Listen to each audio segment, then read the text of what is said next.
Bora! Agora vamos começar a aula de hiperglicemias, que é quase uma continuação aí da aula de distúrbio eletrolítico, certo?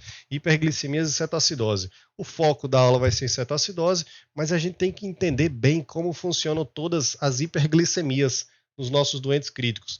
Não é porque deu high, né, HI, ou deu uma hiperglicemia lá, que a gente vai tratar todo mundo do mesmo jeito. É importantíssimo que a gente saiba diferenciar as hiperglicemias em cada paciente que a gente tem.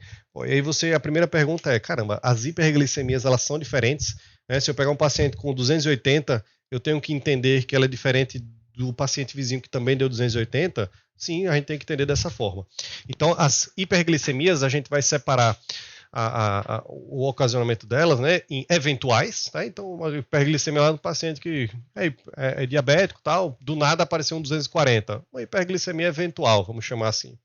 E essa hiperglicemia eventual eu vou tratar como? Eu vou tratar com aquele esquemazinho de insulina regular que a gente viu na segunda aula, quando a gente fala de fast hug, quando a gente fala do G do fast hug. É o padrãozinho que aparece lá no nosso protocolo de insulina regular de cada unidade, cada local. Quando a gente fala hiperglicemias agora em doentes críticos, né? O doente que acabou de chegar do pronto-socorro por causa do infarto, um doente que acabou de chegar de um pós-operatório, cirurgia grande, o hipo, é um doente crítico, uma cirurgia cardíaca, ele merece um tratamento diferente desse outro paciente aqui. Esse paciente aqui, ele tem hiperglicemia de estresse, ele tem hiperglicemia não simplesmente por uma disfunção do pâncreas. Ele aqui está inflamado, é um doente que está precisando de um protocolo de insulina regular em bomba de infusão. Então, esse doente crítico aqui, que ele está acabou de chegar, é um paciente que está inflamado, acabou de ficar séptico, esse doente aqui, isso, com remite, é o paciente que vai precisar do protocolo de insulina regular em bomba, que também tem em cada unidade, né? Cada hospital tem o seu protocolozinho, que a maioria das vezes é tudo igual. A gente sai até observando que é igual, até o texto. A gente vai dar uma olhada nele também. Agora, esses dois doentes, eles são extremamente diferentes do nosso paciente com hiperglicemia por causa de um contexto clínico que também gera hiperglicemia. Então, nesses dois casos, a cetoacidose diabética e o estado hiperosmolar, a gente vai encontrar uma hiperglicemia que faz parte de uma condição clínica, faz parte de uma síndrome de sinais e sintomas que a gente tem que tratar como um todo e não só a hiperglicemia. Então, a gente vai ver, se vocês notarem, esse protocolo de insulina regular em bomba, uma das primeiras frases em negrito que geralmente aparece lá no início é não utilizar esse protocolo se o seu paciente tiver em cetoacidose diabética ou estado hiperosmolar, porque não faz sentido nenhum a gente pegar um paciente desse aqui e tratar só a glicemia dele, né? Tratar como se fosse uma hiperglicemia de um paciente crítico. A gente tem que tratar esses pacientes de acordo com o nosso protocolo de cetoacidose, nosso protocolo de estado hiperosmolar, hiperglicêmico, que são semelhantes de certa forma. Então, por partes, o paciente que tem uma hiperglicemia eventual, a gente vai tratar com aquele esquemazinho, certo? Se tiver abaixo de 180, não usa nada, tá tranquilo, entre 140 e 180 é o que a gente quer. 181 a 250 usa 2 unidades, 4, 6, 8 chama o médico, 10 unidades. E também atentar a hipoglicemias, tá? Então, se eu tiver hipoglicemias, são situações, inclusive, talvez até mais prejudiciais aos nossos pacientes. Uma hipoglicemia a gente tem que tratar também. Então, menores do que 70 já começa a ser hipoglicemias mais graves. A gente tem que utilizar glicose, certo? 50% bem concentrada, umas 2, 4 ampolas, e ver aí no nosso doente e reavaliar depois essa hiperglicemia, tá? Passando para a próxima hiperglicemia, a gente tem aquela do doente crítico, né? Aquele paciente que acabou de chegar inflamado, com remite.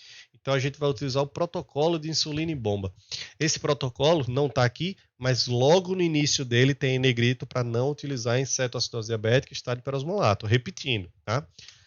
Esse protocolo aqui de insulina, certo? Escrever errado aqui, insulina regular, ele consiste geralmente em colocar uma unidade a cada ml, tá? Então 100 unidades diluído para soro fisiológico, fechando 100 ml, então seria 100 unidades, né, mais 99 ml para fechar o 100, eu teria essa diluição de 1 ml, de uma unidade por ml, certo? A cada ml eu tenho uma unidade. E aí é protocolo. É só você bater o olho, olhar para a tabela e dizer assim, pô, eu tenho que fazer um bolos de 2 ml, porque a minha glicemia deu 240. E aí, além do bolos de 2 ml, eu vou ligar a minha vazão em 4 ml. Pronto, simples assim. Inicia o protocolo desse jeito. A minha glicemia está de quanto? Está de 300, então o bolos vai ser de 4 ml dessa solução, ou seja, 4 unidades de insulina, e eu tenho que ligar a bomba em 8 ml hora. Não tem segredo nenhum. Às vezes o povo se bate, fica um pouco nervoso, é para a segunda glicemia que vai ser aferida em 1 hora. Depois de aferir a glicemia em 1 hora, a gente vê essa outra tabela aí. Então a próxima insulina, a próxima glicemia, vamos dizer que saiu de, sei lá, 250 e foi para 300. Então a primeira deu 250, a gente fez um bolos de 2 e ligou a bomba em 4 ml hora. A próxima deu 300, 300 vai estar aqui, certo? Então se foi de 250 para 300, ela aumentou. Então, se ela aumentou, ela está nessa linha e nessa coluna, certo?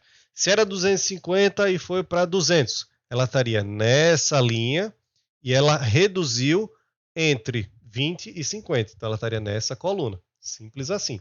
Era 250 e foi para 400, estaria nessa linha e aumentou nessa coluna. Então, eu tenho que fazer isso daqui. Tá? É extremamente simples. Isso daqui você coloca uma pessoa de terceira série, né, ela consegue encontrar a linha e a coluna que tem que ser feito. Então, não tem nem o que pensar, é seguir a tabela. Tá? É bem fácil de seguir a tabela. Então, vamos dizer que a segunda glicemia do 300, 300 bateu aqui nessa linha e ele aumentou, né? Aumentou 250 para 300. Então, nessa coluna, o que é que eu tenho que fazer? Eu tenho que aumentar aqui, ó, de 4 ml hora, que foi o que a gente tinha setado lá, eu tenho que aumentar mais 3. Então, vai para 7 ml hora e eu faço mais 2 ml de bolos dessa solução, ou seja, mais 2 unidades dessa solução. Vamos dizer que a terceira glicemia caiu para 280. Tá? 280 também está aqui, mas reduziu, né, inalterada, ou reduziu de forma lenta, reduziu 20, então está nessa coluna. Eu tenho que aumentar mais 3 e também fazer bolos de 2. Aí a próxima, pô, já está em 10 ml hora, né? 4 mais 3, 7, mais 3, 10. Eu já fiz outro bolo de 2 unidades. E aí a próxima deu 180. Então 180 está nessa coluna aqui. Ó. Desculpa, está nessa linha aqui. Se está nessa linha, reduziu rápido, eu não altero. Mas reduziu, foi muito rápido. Então, ó, eu esqueci quanto tinha. 280 para 180, caiu 100. Se caiu 100, não foi uma redução rápida de 20, 50. Foi uma redução muito rápida. Então, não é aumentado inalterado, não é uma redução rápida, foi uma redução muito rápida. O que é que eu tenho que fazer com minha vazão que estava em 10? Reduzir pela metade. Então, era 10, eu deixo em 5.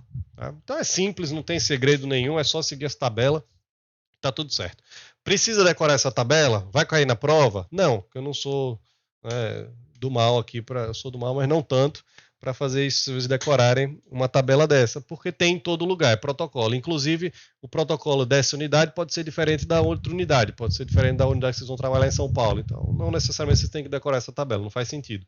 Mas saibam que existem essa tabela, esses protocolos, e que eles não devem ser utilizados para paciente com cetoacidose diabética e estado hiperosmolar. Isso eu vou botar na prova. Além disso tudo aí, essa firula toda aqui dessa tabela, a gente também tem, como parte desse protocolo, se a glicemia cair demais. Então, se a glicemia cair, por exemplo, e ficar entre 70 e 140, ela está abaixo do que a gente quer. A gente quer o quê? O nosso paciente entre 140 e 180. A gente viu que é o ideal dele manter ali. Oscilações muito grandes, né? Era 90, foi para 180, depois foi para 100, depois foi para 300. Isso é péssimo para o paciente, principalmente aqueles pacientes que não têm essa alteração muito frequente, então, ou seja, não são diabéticos, não tem nada, prejudica muito mais. Mas se eu tenho uma queda abaixo de 140, eu já me preocupo. Então eu paro a minha infusão de insulina, tá? Eu garanto um aporte basal, pô, deu 80. Eu tenho que garantir um aporte basal de glicose, nem que seja por via enteral, e eu controlo isso também acima de 1 hora. Quando essa glicemia der acima de 180 de novo, eu reinicio ela com a vazão de 4 ml abaixo da prévia. No nosso caso, era de 10, a gente caiu nessa linha e nessa coluna, a gente foi para 5, e aí a próxima glicemia, ao invés da 180, deu 120. Então, parei a insulina, garantiu o aporte, em mais de 1 hora deu 190, eu voltei com 5 menos 4, eu voltei com 1 ml por hora. Tá? E se der muito baixo, pô, glicemia deu abaixo de 70, aí é doideira. Tá? Eu paro a infusão, checo a cada 20 minutos até que ela passe de 90%, garanto, né? Faço bolas de 25% ou de 50%, e aí eu chamo o médico, né? O plantonista, aqui no caso são vocês. Tá? Mas a enfermagem vai fazer, vai chamar vocês. Tá? E quando é que eu paro? Quando eu tenho pelo menos aí umas 3 amostras, né? Ou então quando ela for reduzindo e terminar de fato. Ou mesmo quando ela sair daqui dessa situação, por exemplo, deu 120 e as próximas deram 145, 160, 150. Então deu 3 glicemias aqui entre 140 e 180. Então tá tudo certo, não precisa mais voltar ao protocolo. Tá? Se der acima de 180, é o que eu não quero, né, no meu paciente, é entre 140 e 180 que eu desejo. Assim, abaixo de 180 e acima de 140 está tranquilo. Esse controle aí dando 3 seguidas está filé, o paciente não precisa mais do protocolo. Já vimos eventuais, já vimos a do paciente crítico, vamos agora para cetoacidose diabética, que eu gosto muito desse gifzinho do Bob Esponja, ele representa o paciente com cetoacidose diabética. Se você lembrar desse gif, você está lembrando do cetoacidótico diabético. Porque o paciente com cetoacidose diabética, ele chega no seu pronto-socorro muito taquidispineico. Ele é jovem, ele é taquidispineico e ele é muito emagrecido. Então, é o Bob Esponja, é a figurinha do Bob Esponja. Cetoacidose diabética, lembrou do Bob Esponja, acabou a questão, já matou. Ele chega com taquipneia, você vai fazer a gasometria para diferenciar, essa taquipneia é cetoacidose ou é um COVID? Né? Ele está taquipneia por causa de COVID. Então, você faz uma gasometria arterial. O que é que você vai encontrar? Acidose metabólica. Qual o nome? Cetoacidose diabética. Então, tem que ter acidose na gasometria. A acidose, ela costuma ser muito violenta na gasometria. Então, você vai encontrar bicarbonato ali de 12, de 10, certo? Chega a encontrar barbaridades. Bicarbonato de 8, tá? E o PCO2 estourado lá, lavado, batendo 20, 18 às vezes, de tanto taquipneia que o paciente está tendo. Ele lava com vontade também o PCO2 para tentar compensar. E outra coisa interessante é que, pelos pacientes serem jovens, eles aguentam muito esse volume minuto elevado, né? Então a gente tem uma condição muito favorável para o paciente lavar esse volume minuto com uma taquipneia importante. Continuando aqui, o nome cetoacidose diabética, eu tenho que ter hiperglicemias, né? Que é o foco aqui, inclusive, da aula. Vai aparecer hiperglicemia no nosso doente.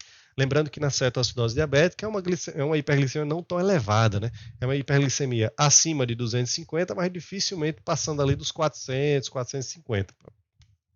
Outra coisa que vai acontecer é o motivo dessa hiperglicemia, é o motivo dessa desidratação. Né? O motivo disso tudo, desculpe, o próximo item não tem nada a ver com isso, mas o motivo, né, de ter uma hiperglicemia mais elevada também vai estar associado com uma diurese muito excessiva.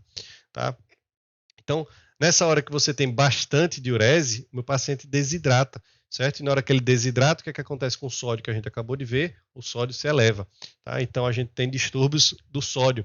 A gente vai ter distúrbio também no potássio, porque uma vez que o potássio ele é muito regulado ali com aquela linha de insulina, glicemia, eu vou ter alteração no meu potássio. O potássio ele sai na urina também. Tá? Então, esse contexto todo aí no meu paciente que está, às vezes, com hipocalemia, hipernatremia, com hiperglicemia, bastante diurese, eu vou encontrar nos primeiros achados clínicos do meu paciente com diabetes tipo 1. Tá? Às vezes é a primeira exacerbação no meu paciente, ele nem sabia que tinha. E esse meu paciente diabético tipo 1, qual é o problema dele? É o problema dele não produzir insulina. O pâncreas dele tem uma deficiência genética e não produz insulina nenhuma. O que é que acontece com um pâncreas que não produz insulina? A glicemia fica concentrada dentro do sangue, né, dentro do vaso. Agora imaginem o que a gente acabou de ver, um estado de hiperglicemia constante, tá, uma osmolaridade sanguínea muito elevada. Essa osmolaridade, o sangue começa a ficar viscoso, começa a ficar grosso, começa a ficar, entre aspas, aí, né, concentrado. O que é que ocorre com a água que tem no organismo? Ela começa a sair de dentro das células e passa a entrar no sangue. Passa a se alojar, vamos dizer assim, no sangue, justamente para tentar compensar essa osmolaridade. Uma vez que a água sai das células e entra na corrente sanguínea, essa corrente sanguínea vai passar pelos rins e essa água em excesso vai ser filtrada pelos rins. Então vai gerar bastante diurese. Bastante diurese vai gerar hipovolemia nos meus pacientes, que vai trazer aqui para um estado mais concentrado, mais salgado ainda, com o meu paciente que tem sódio agora com hipernatremia. O potássio pode estar indo embora com essa diurese, né? Então pode gerar hipocalemias. E o paciente, uma vez que vai ter acidose, a gente tem que também ter um motivo, e essa acidose vai estar sendo compensada pela taquipneia, né, para, enfim, tentar compensar o pH. Essa acidose vem da produção do único nome aqui que a gente não leu até agora, os cetoácidos. O que acontece? Se as nossas células não estão recebendo a glicemia que era para sair do vaso sanguíneo e entrar nessas células, eu não estou conseguindo produzir energia daí, a minha célula diz, pô, eu tenho que tirar energia de algum lugar. E ele começa a tirar energia das gorduras, dos ácidos graxos. Por isso que o paciente, geralmente, ele é magrinho. Né? Ele não tem a queima de glicose, né? Ele queima as gorduras que ele tem. Então, quer ficar magro? Pô, aí você vai ter que parar de comer, né, o excesso de glicose aqui, porque você vai começar a queimar gordura. Esse é o básico. Então, o paciente não tem insulina, o que acontece? A insulina não entra na célula, ele tem que tirar fonte de energia, né, de outros lugares. Só que essa quebra aqui de gordura de ácido graxo gera cetoácidos, que eles, apesar de também ser aferidos no sangue, a cetoacidemia, né, a cetonemia, nem lembro como é que fala, é mais fácil de medir na urina. Então, a cetonúria é o último achado do paciente com cetoacidose. Então, para a gente bater o martelo e fechar diagnóstico, a gente tem que ter, cansei de ver o Bob Esponja morrendo, a gente tem que ter o pH ácido, menor do que 7,3, a gente tem que ter um HCO3 violentamente baixo, tá? Então a gente tem que ter um HCO3 menor do que 15, a gente tem que ter a glicemia elevada, e quando eu falo elevada, acima de 250, e para fechar a cetonúria, a presença de cetonúria. Tá? Com isso eu digo que o paciente tem acidose cetogênica, né, ou produção de cetoácidos, e por causa do diabetes, né? Então tem acidose diabética. O nome já está dizendo aí o que é que a gente precisa procurar nesses pacientes. Além disso, né, praticamente sempre eu vou ter um paciente que tem desidratação e distúrbio eletrolítico, tanto do sódio quanto do potássio. Então esse slide aqui é o segundo slide, ele mostra o que é que a gente tem que tratar e bater o martelo para fechar diagnóstico. Fecha diagnóstico desse jeito, mas eu tenho que tratar o quê? A acidose, eu tenho que tratar a glicemia, eu tenho que tratar essa cetonúria, oferecendo uma fonte de energia natural do meu paciente, ou seja, através da glicose. Tenho que tratar a desidratação, tenho que tratar os meus distúrbios eletrolíticos. Pô, é muita coisa para eu tratar nesse paciente, né? Acabaram de ver aí o porquê que a gente não deve fazer aquele protocolo de insulina simplesmente no paciente que tem cetoacidose, porque tem muita coisa para eu tratar, não é só a glicemia. Tá? Então, para organizar a vida da gente, existem também protocolos de cetoacidose diabética, coisa linda. Primeira coisa de todas que a gente tem que fazer é ver se o paciente não vai morrer. Tá? Então, primeiro de tudo, o meu pH está acima de 7 ou abaixo de 7? Porque se tiver abaixo de 7, risco iminente aí do paciente morrer por acidose. Pô, vou tratar lindo aqui, fazer o cálculo da insulina, do sódio, potássio, reposição de fluidos, e o meu pH está lá, 6,7. Antes de você infundir qualquer coisa, o paciente para por acidose, então não adianta nada, certo? Primeira coisa que você tem que fazer é checar o pH do seu paciente. Então, se o paciente tiver com pH acima de 7, você não precisa fazer medidas heróicas, não precisa usar bicarbonato. Está com pH acima de 7, não precisa usar bicarbonato. Professor, o pH de 7,1, eu não preciso fazer bicarbonato? Não. Mas o meu bicarbonato na gaso veio de 13, veio de 12 e o pH está 7,1. Eu não preciso fazer? Não precisa fazer, certo? Eu só vou me preocupar em fazer bicarbonato se estiver abaixo de 7. Entre 6,9 e 7, há até quem discorde, tá? A gente usa até menos bicarbonato. Mas abaixo de 6,9 é loucura, certo? Aí o risco de parada é muito alto. Então eu vou fazer. Lembrando que o bicarbonato, ele é bicarbonato de sódio. E notem que esse paciente que está desidratado, ele está com sódio alto. Então eu tenho sempre que pensar em diluir esse bicarbonato em água destilada.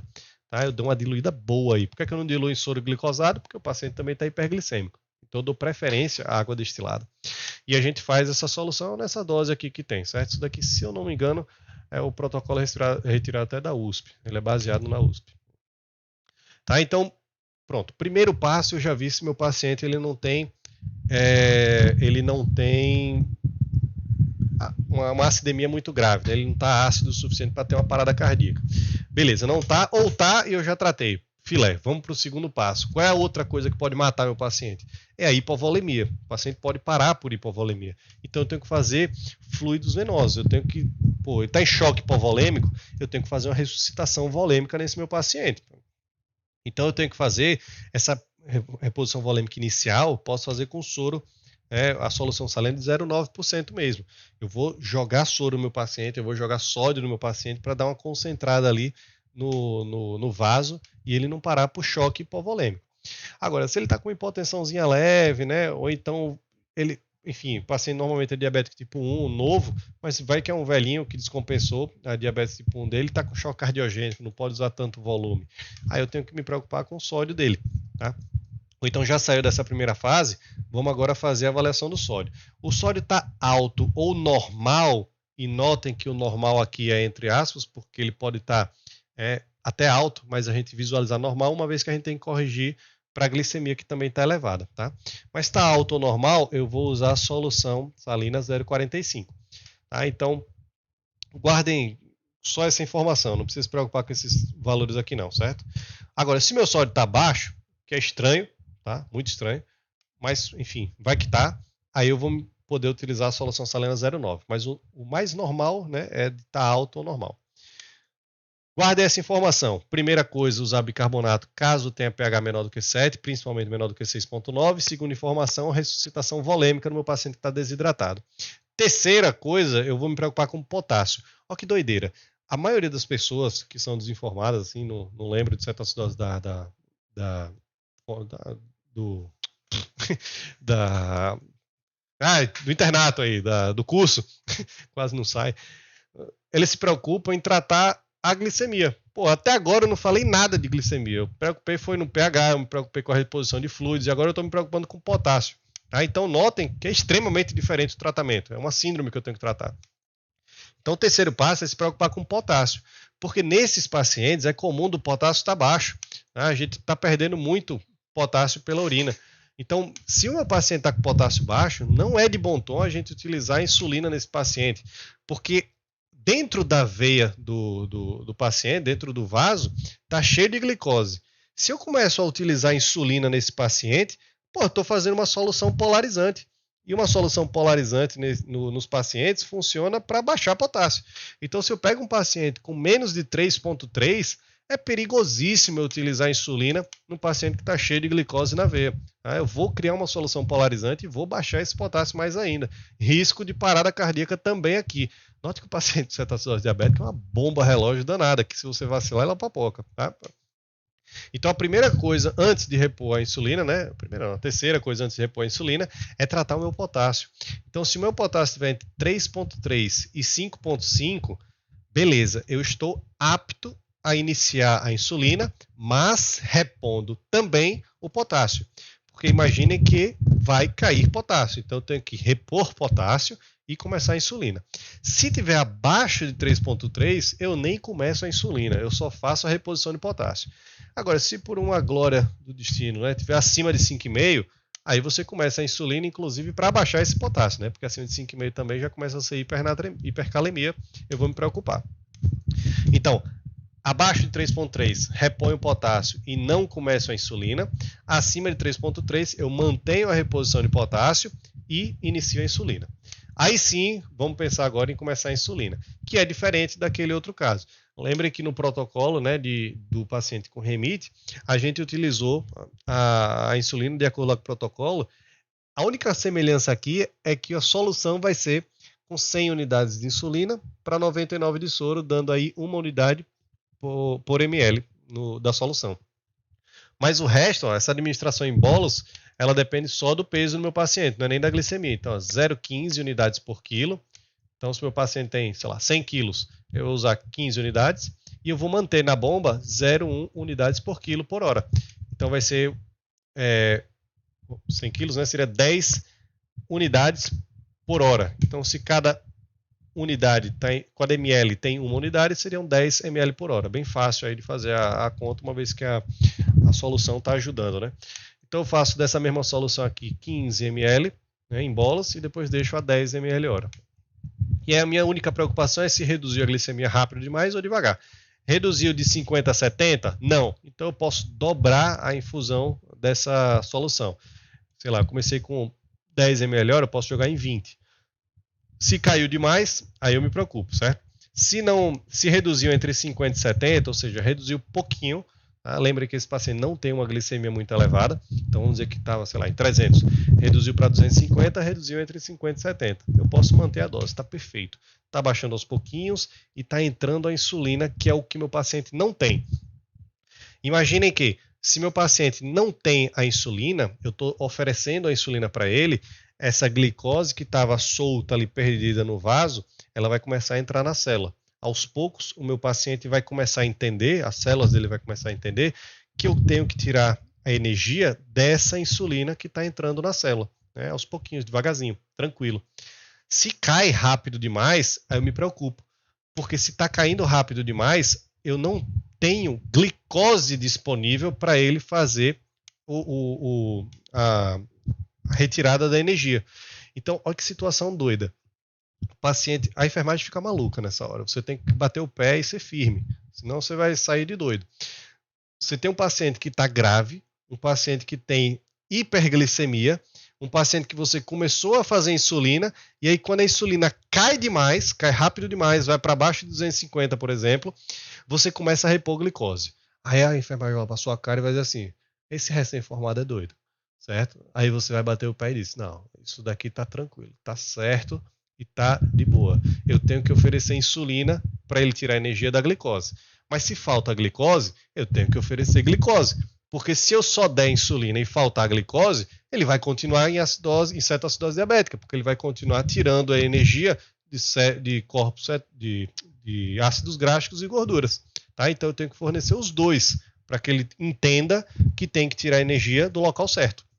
Então eu vou manter esse aporte de insulina fazendo glicose para o meu paciente. Eu posso suspender a solução salina, que eu estou usando aqui, ou de 0,45 ou de 0,9, e posso começar a dar para ele solução glicosada, 5% ou mesmo 10%, não tem problema. Mantendo aí uma meta glicêmica de 150, 200, né, para manter, estou com o aporte glicêmico aqui bom, e estou mantendo a insulina no meu paciente, tá? Repito, se preocupem muito em avaliar o potássio do meu paciente, tá bom? Do seu paciente.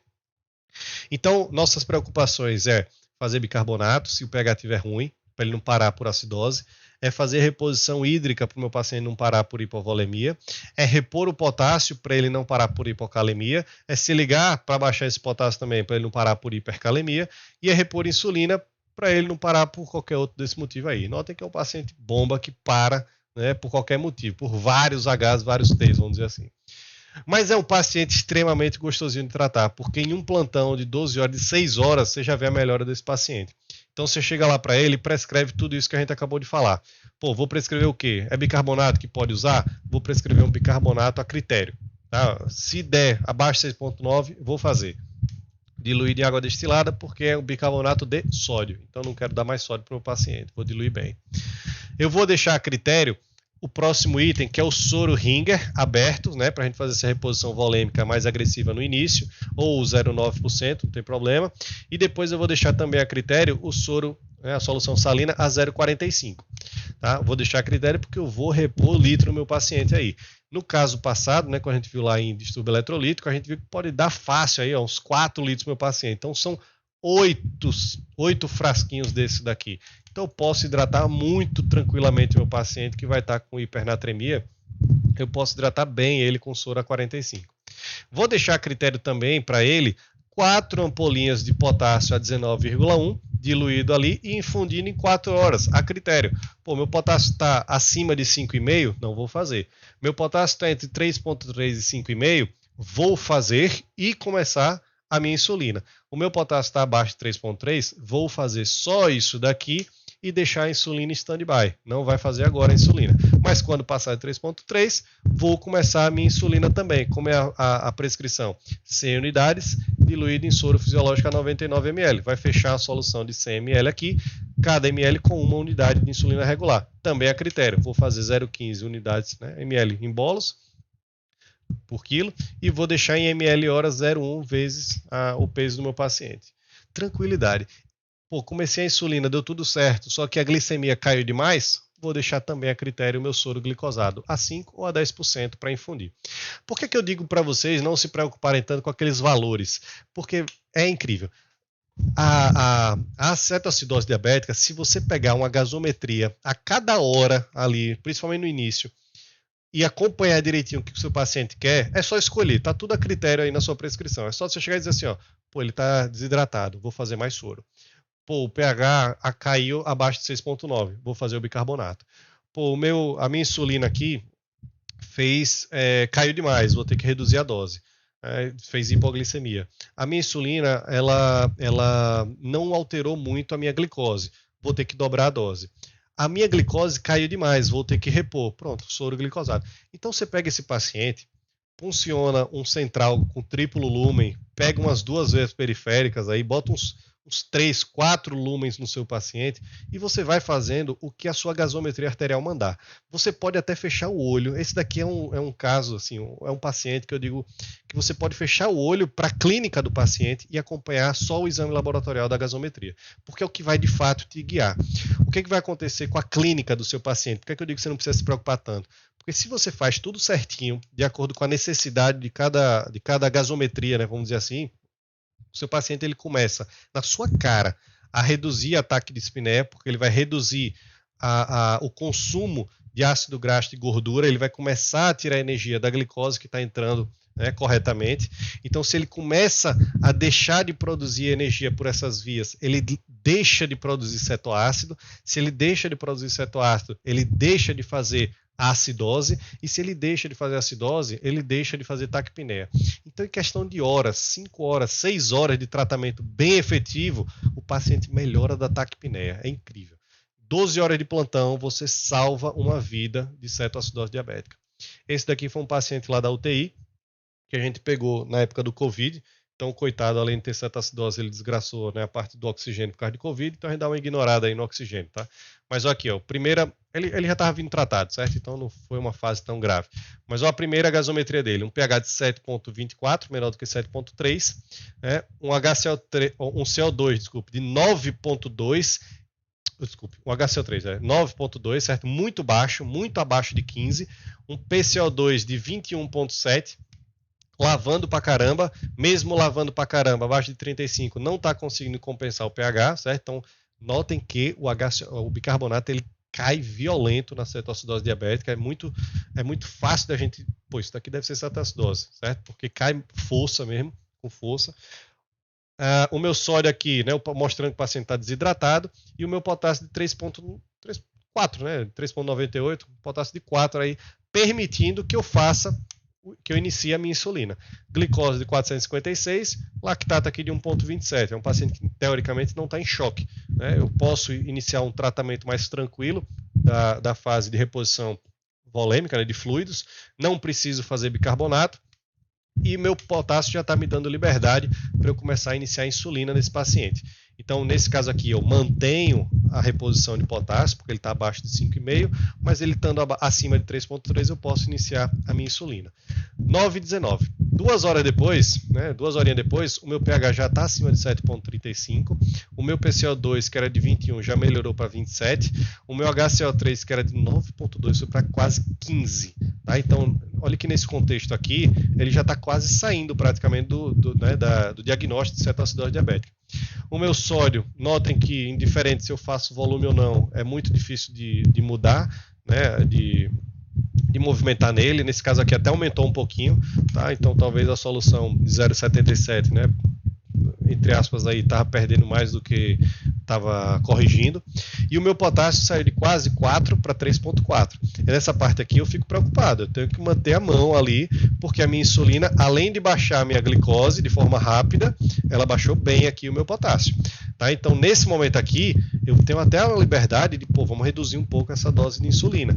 Eu fiz o bolos, mantive ali em 0,1 ml por quilo, mas aqui é melhor a gente baixar. Por quê? Porque o meu potássio já está chegando próximo aqui, abaixo de 3,3, e a minha glicose caiu rápido demais. Tá? Tá quase abaixo de 250 também. Então, vamos manter o freio aí. Nesse caso aqui, ó, 2 horinhas depois, o meu pH melhorou mais um pouquinho, né? De 7,35 foi para 7,37. O meu HCO3 de 14 foi para 17. Meu sódio quase não mudou nada. O meu potássio caiu, ó, abaixo de 3,3. Aqui foi para representar na aula, né? 3,28. E a minha glicose caiu também abaixo de 250. Nesse momento aqui, o que é que eu tenho que fazer? Para o aporte de insulina, bom, vamos com calma aqui que está começando a prejudicar, e manter essas posições. Então de 3,28 repôs aqui, ó. Aqui eu já estou mais tranquilo, né? Não precisa ser tão vigoroso, mas quase 2 horas depois também. 3,28 foi para 3,6. A glicose, a gente fez até um aporte, mas enfim, caiu. Paciência. De 135 foi para 119, mas a gente manteve o aporte. Aqui o HCO3 já foi para 18, o pH já foi para 7,38, aqui entrando, né? Já mantendo, vamos dizer assim, na normalidade. Essa gaso aqui eu acabei não colocando o tempo, mas foi já no plantão da noite, 8 horas da noite mais ou menos. O pH dele já estava em 7,4, o HCO3 já estava em 21, o sódio aí voltou, né, para 150, o potássio ficou mantendo a reposição 4,38 e a glicose ficou em 200. Então vê que a gente fechou todos aqui, né? A glicemia abaixo de 200, né? Que pecou um pouquinho aqui, mas tudo bem, não tem problema. O onion gap baixou, se a gente calcular o onion gap aqui vai dar menor que 12. E como critério aí de final de tratamento, pH acima de 7,3 e o HCO3 acima de 18. Importantíssimo essa informação, importantíssima. Não para o tratamento de cetoacidose diabética se a glicemia for corrigida. Só vai acabar o tratamento de cetoacidose diabética quando finalizar a cetoacidose diabética. Então eu tenho que me preocupar com o pH corrigido, o HCO3 corrigido, o onion gap corrigido. E a glicemia também corrigida, certo? Esse paciente aqui foi o máximo. Mas notem que, qual é a desgraça dele? PO2 de 71, PO2 de 62, 72, 72, 73, e ele estava com FO2 alta, o paciente, coitado, acabou tendo que ser pronado. Então, né, o uso não é para amadores, né, não é fácil. A gente tratou a acidose, né, a cetoacidose, mas o bichinho ainda tinha tratamento para fazer do Covid. Para finalizar, o quadro de coma hiperosmolar é um quadro menos agudo, ele é mais crônico, ele é um pouco mais arrastado. É um paciente geralmente obeso, um paciente que tem um monte de comorbidade, mas que segue basicamente o mesmo princípio. É um paciente que tem uma hiperglicemia bastante elevada. Aos poucos, esse pâncreas que está sem funcionar vai deixando ali, vai deixando. A hiperglicemia vai comendo solto dentro do vaso, puxa líquido para dentro do vaso, o paciente começa a ter uma diurese bastante elevada nos últimos dias, nas últimas horas, 4.000, 5.000 de diurese. Ele se apresenta sonolento, porque vai ter um quadro hiperosmolar por causa da glicemia. A diurese elevada vai prejudicar os valores do sódio, da mesma forma. É um paciente normalmente, né, obeso, com um monte de problemas metabólicos, diabético tipo 2, e vai se instalando o quadro de estado hiperosmolar hiperglicêmico. Certo? O tratamento é basicamente a mesma coisa, a gente tem que se preocupar em fazer a reposição volêmica, tem que se preocupar em tratar o sódio, tem que se preocupar em tratar a hiperglicemia, seguindo basicamente o mesmo protocolo do paciente com cetoacidose diabética. Por que a gente não dá tanta ênfase, talvez, para esses pacientes como no de cetoacidose? É porque, primeiro, o estado hiperosmolar hiperglicêmico ele não faz uma acidose tão importante. Então, aqui a gente não tem acidose, né, para destruir, para matar o meu paciente. O estado hiperosmolar ele acaba tendo uma hiperglicemia extremamente maior. Por isso que eu quero trocar aquele slide de 700, né? A cetoacidose diabética é uns 350, 400, 450. Aqui a gente tem glicemias high mesmo, é 600, 700, tá? Então aqui o quadro de hiperglicemia que a gente tem que tratar a nossa preocupação maior, né, do estado hiperosmolar seria o controle osmolar do meu paciente. Então eu tenho que dar bastante líquido, porque ele está perdendo, e eu tenho que controlar de fato essa hiperglicemia que é bem mais acentuada do que o quadro de diabetes tipo 1 com cetoacidose. Os pacientes de diabetes tipo 2 podem fazer cetoacidose? Podem também, tá? Então sempre se atentem a isso. Viu hiperglicemia, eu tenho que saber exatamente qual é a hiperglicemia que eu estou tratando, tá? Hiperglicemia não é a mesma coisa para qualquer paciente. E aí, tratando de forma organizada, certinha, feito o diagnóstico correto, trata usando o protocolo de acordo com essa hiperglicemia que a gente fez, que a gente encontrou. Espero que vocês tenham gostado. Estão liberados.